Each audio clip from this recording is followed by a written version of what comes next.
que recibió gran parte de Latinoamérica durante la década del 90.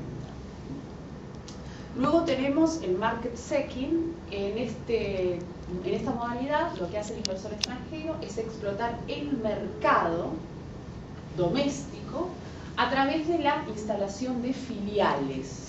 Ustedes saben que las filiales de las empresas transnacionales no tienen independencia con relación a la casa matriz. Entonces también este tipo de modalidad es depredadora y no genera derrame favorable en el estado que la recibe. Luego tenemos efficiency seeking. ¿En qué consiste esta modalidad? En racionalizar la cadena productiva.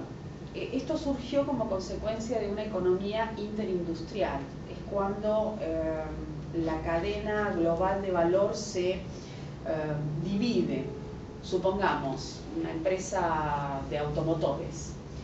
En Detroit fabrican el motor, en la Argentina fabrican los frenos, en Brasil hacen los espejos retrovisores y luego en Corea ensamblan todo. Piquito, por ejemplo. ¿Cómo? La empresa Piquito. Claro, bueno, la mayor parte de las empresas multinacionales hoy en día se dedican a este tipo de producción porque les resulta más competitiva. Bueno, entonces consiste justamente en racionalizar la producción y elegir los estados para producir determinada cuestión que sean competitivos en eso.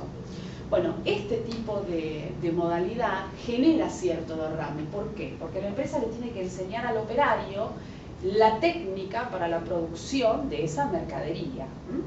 Y generalmente las empresas en esta modalidad establecen sucursales que tienen cierta independencia con relación a la casa matriz, a diferencia de las filiales. Y por último está la modalidad de Strategic Asset Seeking, que consiste en acceder al canal de distribución de la empresa local. ¿Por qué? Porque la empresa local conoce el mercado, tiene ya una cantidad de clientela determinada, cautiva, entonces le resulta más fácil a la empresa extranjera comprar lo que ya está y mejorarlo. Esto se dio especialmente en la década del 90 en la República Argentina con el proceso de fusiones y adquisiciones. Muchas empresas argentinas fueron adquiridas por empresas extranjeras. Algunas las destrozaron, que fue el caso de... ¿Fábrica mitad de aviones?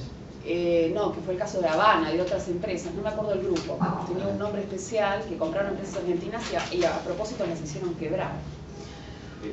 Sí, se dedicaban a eso. Claro, la Lockheed. Lockheed compró fábrica mitad de aviones. Ah, también. De fábrica mitad de aviones pasó a ser simplemente una reparadora de... Claro, ganaba con totalmente eso. El perfil competitivo que tenía. Y eso implica... Como amenaza competitiva los mató. Los mató. Y eso implica la desaparición de la gente preparada, de los cientos de operarios, ingenieros que estaban al Lockheed, en la fábrica La militar de cadena de aviones. conocimiento se desarticuló. Claro. Bueno, de esas modalidades que nosotros vimos, lamentablemente Latinoamérica tuvo las peores, ¿sí? Las modalidades depredadoras. No hubo derrame favorable. Bueno, en cuanto a los números de la inversión extranjera directa, esto es para que vean qué importante es el fenómeno de la inversión. Vemos un gran salto a partir de la década del 80.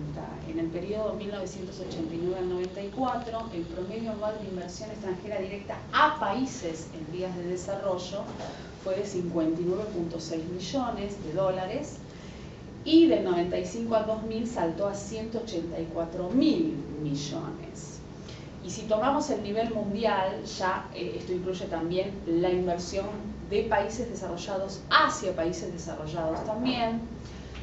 En el 80 de 616 millones se fue al 2000 a 6.3 billones. Entonces, digamos que es un fenómeno que los países desea tener. Bueno, hay dos grandes visiones con relación a la inversión extranjera directa, que el doctor Cacheiro Frías mencionó una solamente, voy a dar la otra también. Bueno, por un lado tenemos la visión de los países exportadores de capital y la visión de los países receptores de esa inversión.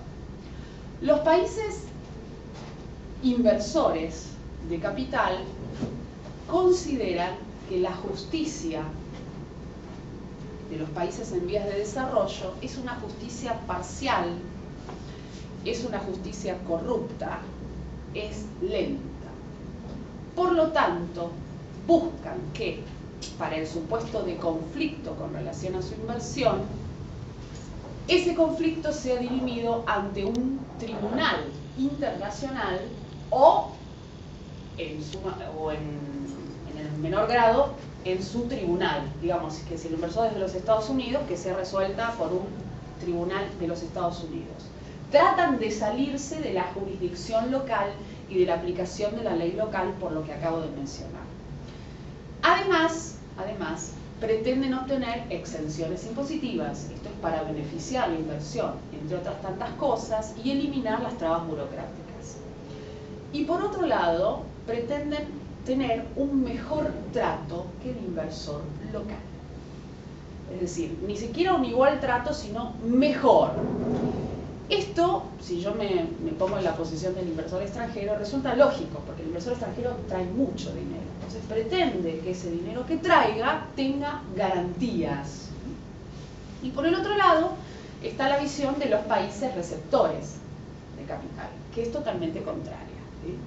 Desde ya no reconocen que la justicia sea corrupta, no reconocen que sea parcial, no reconocen que sea lenta, por lo tanto, justifican la actuación de los tribunales locales y de la aplicación de la ley local, que tal como está, y por otro lado, sostienen que lo correcto sería no un mejor trato al inversor extranjero, sino un igual trato del inversor extranjero con relación al inversor local. Todos los tratos que yo le otorgo al inversor local deben ser los mismos que aquellos que le tengo que dar al inversor extranjero, ¿sí? Bueno, estas dos posiciones se han encontrado y han estado en tensión históricamente, y la Argentina ha tomado posición de un lado y del otro. Es lo que vamos a ver acto seguido. Luego ustedes verán en qué posición se encontrarán.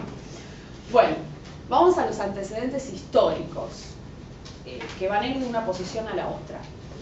El primer antecedente en materia de inversiones los tenemos con relación a los tratados de amistad, comercio y navegación del siglo XIX.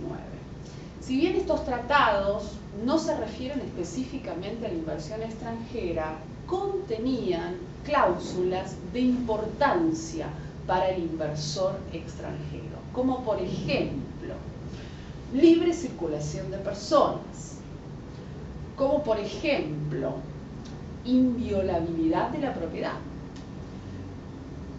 Otro de los principios, que el extranjero tenga acceso a la justicia, ¿sí? Y que se respete el debido proceso, porque incluso en algunos estados se le reconocía al extranjero la posibilidad de acceder a la justicia en caso de controversia.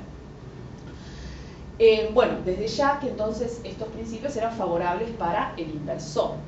Estos tratados de amistad en la mayor parte de los países de Latinoamérica no fueron renovados durante el siglo XX. ¿Por qué? Porque se adoptó una posición distinta y que caracterizó al derecho internacional latinoamericano, que son las siglas que figuran ahí, DIL, Derecho Internacional Latinoamericano, que se diferenció del derecho internacional europeo, esencialmente basado en tres doctrinas, que son, no sé si se las explicaste vos. No. Bueno, pero ayúdame, porque el doctor es especialista en Derecho Internacional Público. La doctrina Drago, o completame lo que diga, la doctrina Calvo y la doctrina Irigoyen, que supongo que las deben conocer ustedes.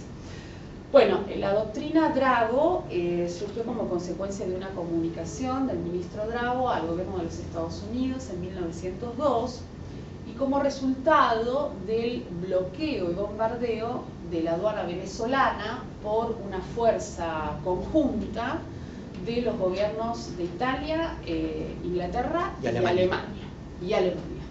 Bueno, en esa ocasión el ministro Drago especificó que no corresponde la utilización de la Fuerza Armada para obtener el cobro de una deuda pública. Venezuela debía y entonces estos tres estados se les ofreció